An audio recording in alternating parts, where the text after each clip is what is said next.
Hey guys, this is my rubber tree Belize or rubber plant Belize update. This is the third video, but this is the part 2 of the plant vlog though. The first video was an unboxing, and then of course the part 1 for plant vlog. So this is also called the Ficus Elastica Belize, or like I said, rubber tree variegata, rubber tree variegatum, or rubber tree variegated, or variegation, Belize, and or rubber tree or rubber plant, and I think they call it, scientific name is Ficus Elastica. And an update on her is that I transplanted her about a month ago, or less, in an 8-inch pot. She is now in an 8-inch pot. She used to be in a 6-inch pot. I gave her more fresh soil, and I do prefer the Schultz potting soil. They're all purpose. I really, really love that. Currently, she is still in the same spot, west-facing window, directly in front of the west-facing window. She has not experienced any burning. Some people are scared to do that. I would be scared to do a south-facing window, although I don't really have an accessible south-facing window, so I can't really tell you if they're not going to burn there or not. They might, due to the lighter colored leaves like these. It's like a shade or two a little bit darker than a tiniki for that part of the leaves.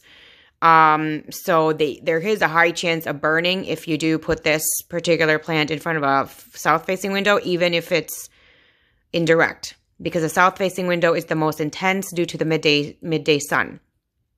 So just so you know that. So if you have this particular plant close to a south-facing window, or directly in front of it, and it's starting to burn, you might want to choose a west-facing window if you really want a lot of light for that, so that she can be very, very pink or peach.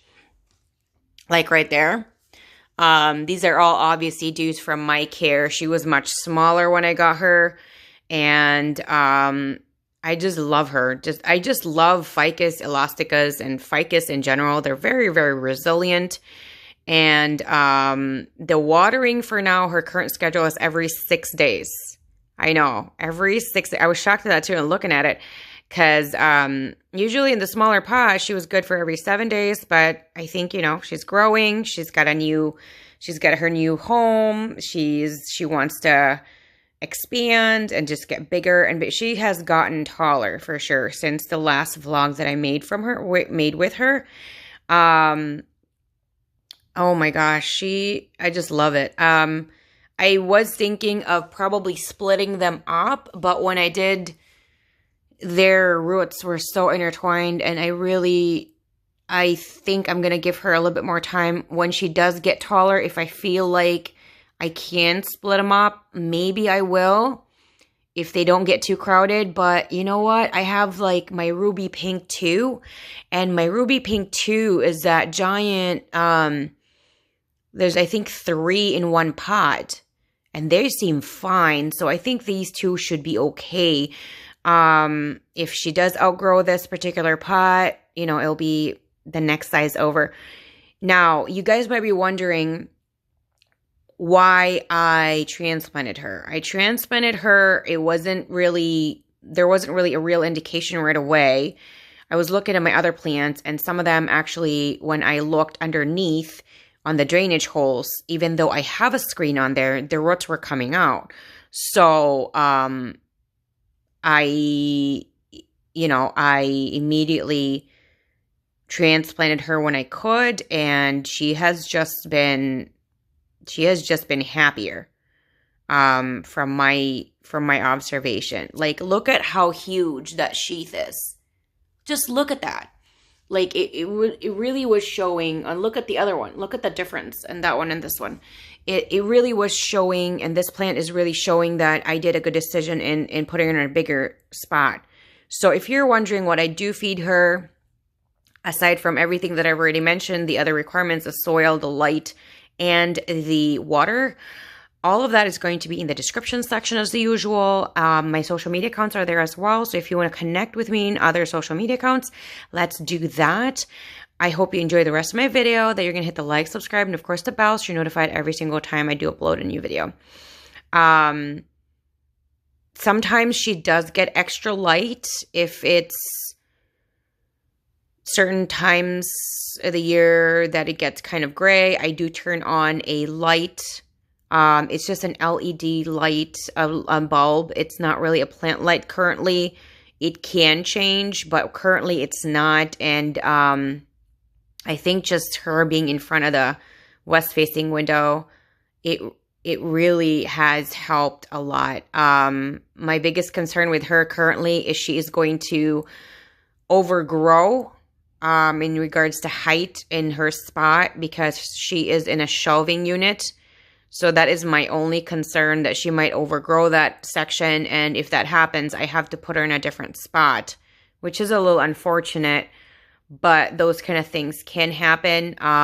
So I'm going to have to figure that out when the time does happen. And so far, she still fits in there. There's still a few inches in. Like this part right here is almost going to hit the upper part of the shelf. And when that does happen, I will have to move her. So I do have weeks, I think. I mean, when that sheath opens, it becomes a leaf. And when a new sheath opens, that's when we'll see if, you know, she's going to be too crowded in there, too cooped up, and she's kind of crouching down, then that's a concern. But I do like that spot for her because, you know, it covers the window, and I would like as much as possible to utilize plants instead of like a curtain or blinds to cover or shade my windows. I hope you guys enjoyed my update on this particular plant. If you guys have any questions, comments, suggestions, or anything you want to talk about this particular plant, let me know down in the comment section. I love hearing from you guys all the time. Also, I do believe everything that I do feed her really does help encourage more variegation, and everything that the requirements that she probably enjoys, I think I'm hitting them. And because I'm hitting them, that's why her variegation is much more.